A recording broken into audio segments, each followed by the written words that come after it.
video itu akan menjelaskan olah data panel menggunakan software EPIC-12. Ini data yang saya gunakan adalah jumlah penduduk dan tingkat pengangguran terbuka sebagai variabel bebasnya, kemudian tingkat kemiskinan sebagai variabel terikat dengan data dan sudut dari tahun 2018 sampai 2022, dan data prosesnya adalah 10 provinsi yang ada di Indonesia. Sebelum melakukan pengolahan data, perlu dilakukan ekspor data terlebih dahulu dari data Excel ini ke dalam EPIC dengan cara sebagai berikut. Buka file EPIC terlebih dahulu, kemudian pilih file, open, dan pilih data yang akan digunakan.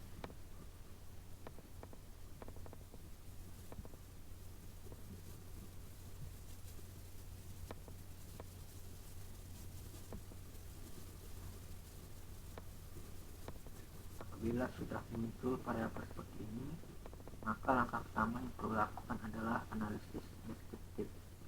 Berikut adalah langkah-langkah untuk uji analisis statistik deskriptif.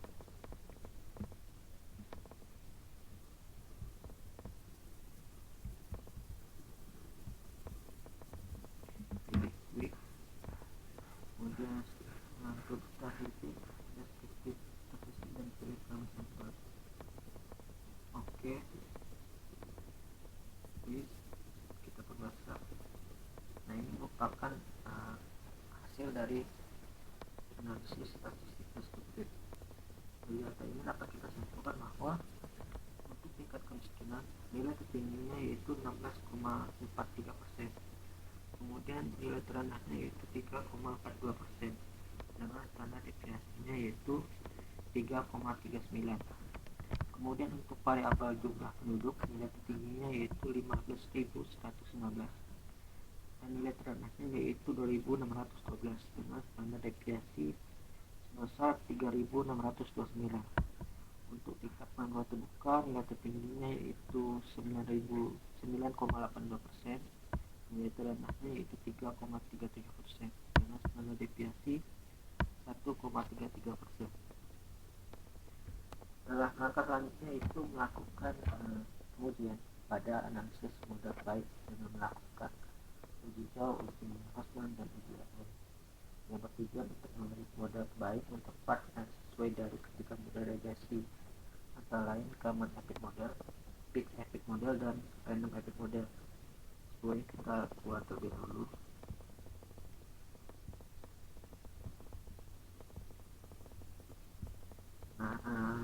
Yang pertama yaitu uji cow.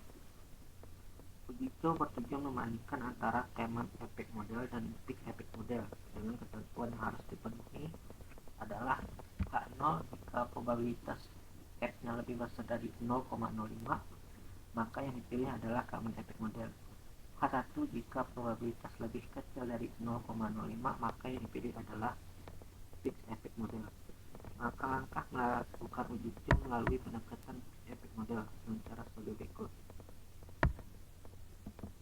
Klik open, pilih ask question. Sesuai ketentuannya, C berada di antara variabel terikat dan variabel bebas. Pindahkan. Di bagian panel option kita pilih fix. Klik OK. Ini merupakan output dari model. Untuk uji cow adalah dengan cara klik view, kemudian di bagian fix atau random epic textnya kita pilih black level ratio. Nah, ini merupakan hasil dari uji cow. Dapat kita lihat bahwa nilai probabilitas correlation F-nya itu adalah sebesar 0,000, yang artinya lebih kecil dari 0,05. Maka dapat kita lihat bahwa H0-nya ditolak dan H1 diterima. Oleh karena itu, data yang dipilih adalah Big Epic Model. Setelah melakukan uji cow, yaitu langkah selanjutnya yaitu melakukan adjustment. Coba kita keluar terlebih dahulu. Nah, Uji Osman ini bertujuan membandingkan antara random epic model dan fixed epic model yang sebelumnya terpilih dari uji coba. Ketentuan yang harus dipenuhi adalah epic sama H0 jika probabilitas lebih besar dari 0,05, maka yang dipilih adalah random epic model. Nah, H1 jika probabilitas lebih kecil dari 0,05, maka yang dipilih adalah fixed epic model. Langkah-langkah melakukan uji Osman itu melalui pendekatan random epic model dengan cara sebagai berikut. Caranya sama dengan sebelumnya. Klik apa? Question. Pindahkan ini. Dan di bagian single option kita pilih random. Klik OK. Nah, ini merupakan output dari random epic model. Melakukan uji Osman dengan cara klik view di bagian random epic testing, kita pilih Osman test, maka muncul output dari uji Osman. Di sini dapat kita lihat bahwa probabilitas cross-section randomnya itu sebesar 0,5959, yang artinya nilai ini lebih besar dari 0,05, maka H1-nya ditolak dan H0 diterima.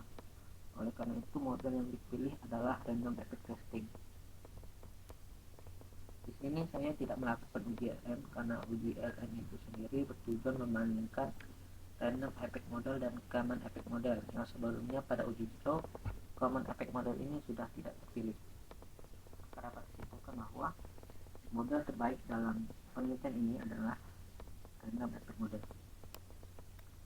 Setelah melakukan uji analisis model terbaik, maka selanjutnya itu uji asumsi klasik. Baru kita buat lebih dahulu. Nah, uji asumsi klasik yang pertama yang saya gunakan adalah uji multikolinearitas yang bertujuan untuk menguji apakah dalam model regresi ditemukan adanya korelasi antar variabel jumlah penduduk dan tingkat pengangguran terbuka yang merupakan variabel bebas dalam penelitian saya. Berikut adalah langkah-langkah dalam uji multikolinearitas. Kita pilih variabel bebas dari jumlah penduduk dan tingkat pengangguran terbuka. Pilih quick, pilih statistik dan pilih correlation. Klik OK. Nah, ini merupakan output dari hasil uji multiko. Dapat kita lihat bahwa koefisien korelasi variabel jumlah penduduk dan tingkat pengangguran terbuka itu lebih kecil dari 0,80, yang artinya variabel jumlah penduduk dan tingkat pengangguran terbuka ini terbebas dari multikolinearitas.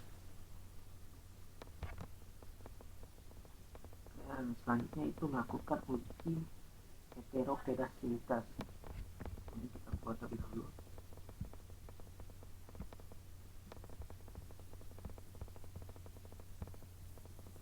Uji hetero yang saya gunakan adalah uji cluster yang bertujuan untuk menguji apakah dalam model regresi terjadi ketidaksamaan varian dari residual. Langkah-langkahnya sebagai berikut. Kita pergi ke pendekatan epic model.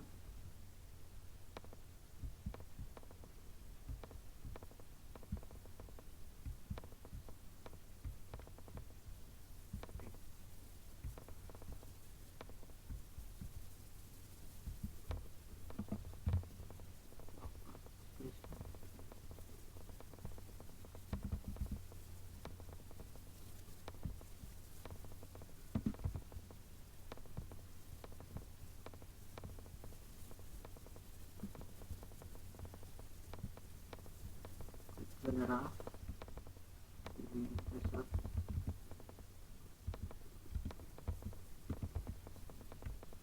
residual, klik OK.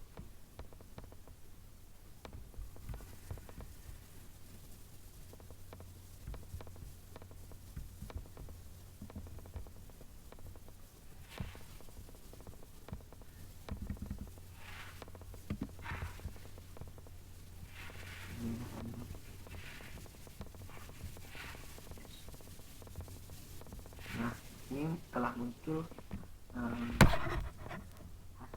output dari uji heterogeneisitas. Dapat kita lihat bahwa nilai probabilitas dari variabel jumlah penduduk itu lebih besar dari 0,05, yang artinya variabel yang saya gunakan terbebas dari heterogeneisitas. Berdasarkan uji asumsi klasik yang telah saya gunakan, tidak terdapat masalah multicore, linearitas, dan terbebas dari heterogeneisitas. Maka data yang tersedia telah memenuhi syarat untuk melakukan uji hipotesis pada model terpilih, yaitu random effect model. Uji hipotesis, sebelum kita keluar dulu.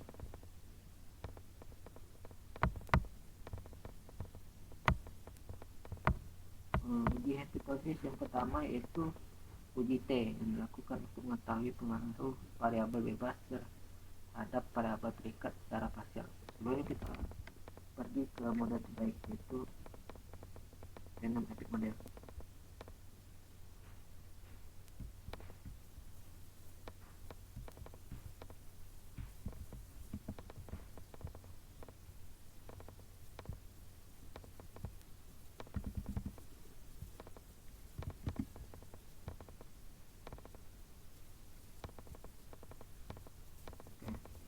Ini merupakan output dari random effect model. Saya ulangi kembali bahwa uji hipotesis pertama yang saya lakukan yaitu uji T, yang dilakukan untuk mengetahui pengaruh variabel bebas terhadap variabel terikat secara parsial. Dengan hipotesis H0 tidak signifikan dan H1 signifikan, maka dapat disimpulkan bahwa variabel jumlah penduduk memiliki prop T itu lebih besar dari apa?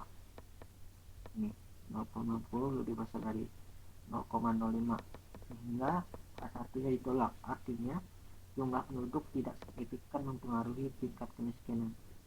Sementara untuk variabel tingkat pengangguran terbukanya itu memiliki prop T juga lebih besar dari apa, sehingga H1-nya juga ditolak. Artinya variabel tingkat pengangguran terbuka tidak signifikan dalam mempengaruhi tingkat kemiskinan. Selanjutnya, kalau kita lihat dari S-square-nya, ini merupakan uji koefisien determinasi yang bertujuan untuk mengetahui besarnya kemampuan variabel bebas dalam menjalankan perubahan dan menjelaskan variabel terikat secara bersama-sama, dengan tujuan untuk mengukur kebenaran dan kebaikan hubungan antar variabel dalam model yang digunakan. Dari hasil ini dapat kita lihat bahwa R-square-nya itu sebesar 0,0565, yang artinya sebesar 6,5% variabel tingkat kemiskinan dapat dijelaskan oleh variabel jumlah penduduk dan tingkat pengangguran terbuka. Sedangkan kalau di sisanya itu sebesar 93,5 itu dipengaruhi oleh variabel lain yang tidak termasuk dalam penelitian ini.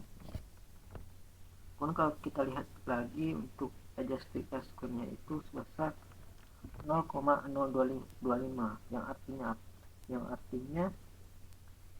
sebesar 2,52 tingkat kemiskinan. Setelah disesuaikan itu dapat dijelaskan oleh variabel jumlah penduduk dan tingkat pengangguran terbuka di 10 provinsi di Indonesia, dan sisanya sebesar 97,48% dipengaruhi oleh variabel lain yang tidak termasuk dalam penelitian ini. Dan uji hipotesis yang terakhir yang saya lakukan adalah uji F. Di sini dapat kita lihat bahwa nilai F statistiknya itu sebesar 1,635 dengan nilai probabilitas F-nya itu sebesar 0,20,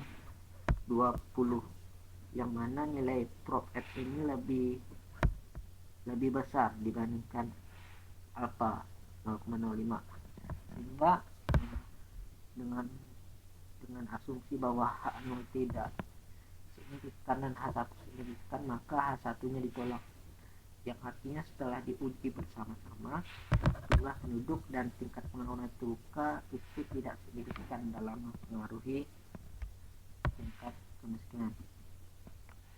Mungkin itu saja yang dapat saya sampaikan dalam pengolahan data ini. Sekian, terima kasih.